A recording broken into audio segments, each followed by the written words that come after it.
Assalamualaikum warahmatullahi wabarakatuh. Tahukah sahabat-sahabat bahwasanya pada zaman Nabi ada suatu perang yang terjadi di bulan Ramadan? Apakah perang itu? Ya, betul. Itu adalah perang Badar. Tahukah kalian kenapa disebut perang Badar? Oke, maka dari itu kita bahas bersama-sama di sini.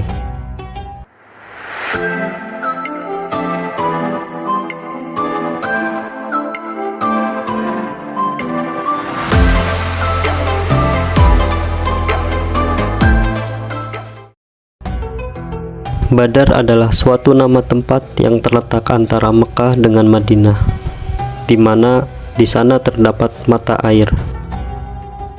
Dinamakan Perang Badar karena peperangan itu berlangsung di tempat itu, yaitu antara kaum muslimin dengan kaum musyrikin. Dalam ringkasan tafsir Ibnu Katsir jilid 2 disebutkan bahwa kaum muslimin berjumlah 310 dan kaum musyrikin berjumlah 1000 lebih. Peristiwa peperangan Badar itu terjadi pada tahun kedua Hijriah.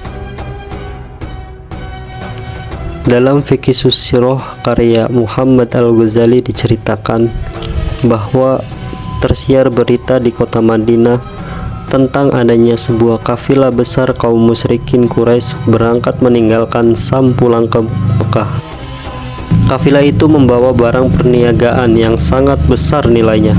1000 ekor unta penuh muatan barang-barang berharga di bawah pimpinan Abu Sufyan bin Harbs, diikuti oleh tokoh-tokoh Mekah lainnya yang berjumlah keseluruhan tidak lebih dari 30-40 orang. Ketika berita itu sampai kepada Rasulullah SAW, beliau lalu mengajak kaum muslimin menyambut kedatangan khalifah tersebut. Rasulullah berkata, "Inilah kafilah Quraisy yang membawa harta kekayaan mereka. Berangkatlah menghadang mereka. Mudah-mudahan Allah akan menyerahkan harta benda mereka kepada kalian." Ajakan Rasulullah tersebut segera dipenuhi oleh sebagian kaum muslimin, dan ada beberapa sebagian lagi keberatan. Mereka keberatan dan enggan mengira Rasulullah tidak akan ikut menghadapi peperangan. Terhadap mereka yang enggan untuk ikut serta, Rasulullah sangat prihatin. Beliau mempertimbangkan jika sekiranya kaum muslimin tidak mengambil kesempatan, niscaya harta kekayaan itu akan luput dan penduduk Mekah pasti akan menyerbu Madinah. Oleh karena itu, beliau bertekad bersama kaum muslimin yang atas kemauan sendiri menghadap kaum musyrikin. Semula kaum muslimin yang ikut serta berangkat bersama Rasulullah mengira keberangkatan kali ini akan sama dengan tugas-tugas seperti sebelumnya. Sama sekali tidak terlintas di pikiran mereka bahwa ekspedisi ini akan mengalami suatu kejadian yang paling penting dalam sejarah Islam. Sementara itu, rombongan kaum musyrikin ketika telah dekat Hijaz dalam perjalanan pulang mengerahkan beberapa orang mata-mata untuk memantau keadaan karena khawatir akan keselamatan rombongan. Sebab Abu Sufyan selaku pemimpin rombongan telah mendengar bahwa Muhammad SAW telah mengerahkan sahabat-sahabatnya untuk mengganggu perjalanan mereka. Damdam bin Am Al-Ghifari segera berangkat ke Mekah, sementara Rasulullah telah berangkat bersama sahabat-sahabatnya dan telah sampai suatu lembah bernama Zafran. Sesampainya beliau, lalu beliau turun dan sejenak kemudian pecahlah berita bahwa orang-orang Quraisy tengah di perjalanan menuju mereka untuk membela kafilah Abu Sufyan. Di kota Mekah, Ibnu Amr Al-Ghifari membakar semangat kaum Quraisy agar mereka semuanya siap. Dengan darah mendidih, mereka berangkat tanpa menghiraukan kesulitan dan rintangan. Mereka terdiri dari 950 orang prajurit dan membawa 200 ekor kuda. Bersama mereka turut serta beberapa orang wanita memukul rebana dan menyanyikan lagu-lagu menjelekan kaum muslimin. Mereka menuju ke arah utara, hendak menyusul khalifah yang sedang berjalan ke arah Madinah untuk bergabung. Abu Sofyan nampak tidak sabar menunggu datangnya bala bantuan.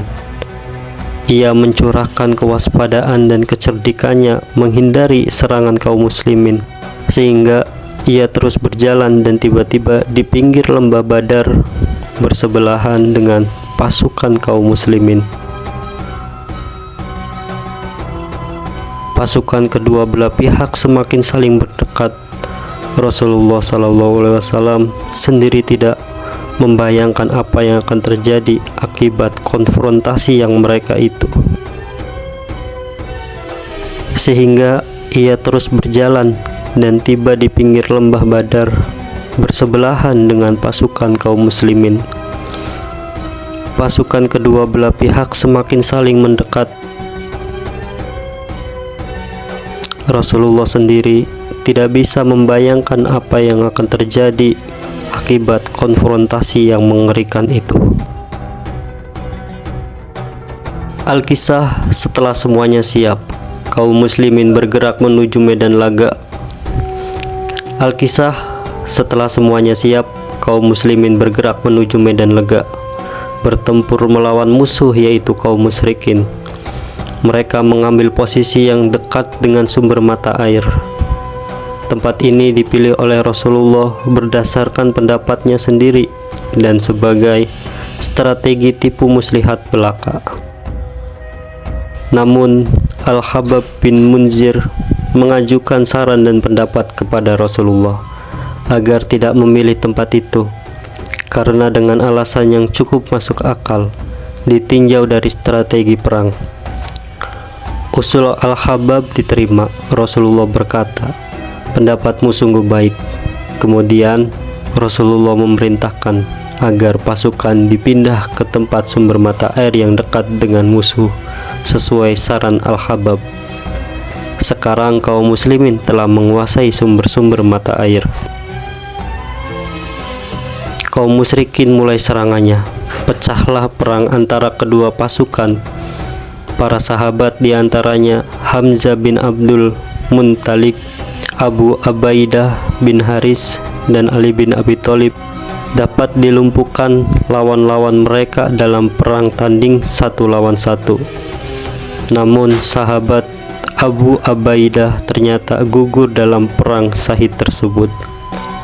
Menghadapi lawan pertempuran yang buruk itu, pasukan kafir Quraisy semakin beringas dan terjadi perang terbuka. Rasulullah segera mengeluarkan komando agar supaya serangan kaum musyrikin dipatahkan.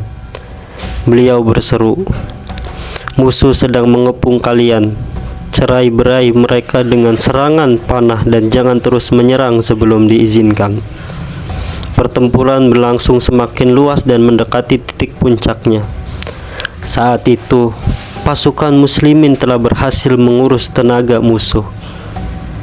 Debu berteburan di udara medan pertempuran. Rasulullah sambil terus berdoa di dalam kemahnya, mengawasi dan memantau dengan seksama kejantanan prajuritnya, memberi dorongan semangat kepada mereka.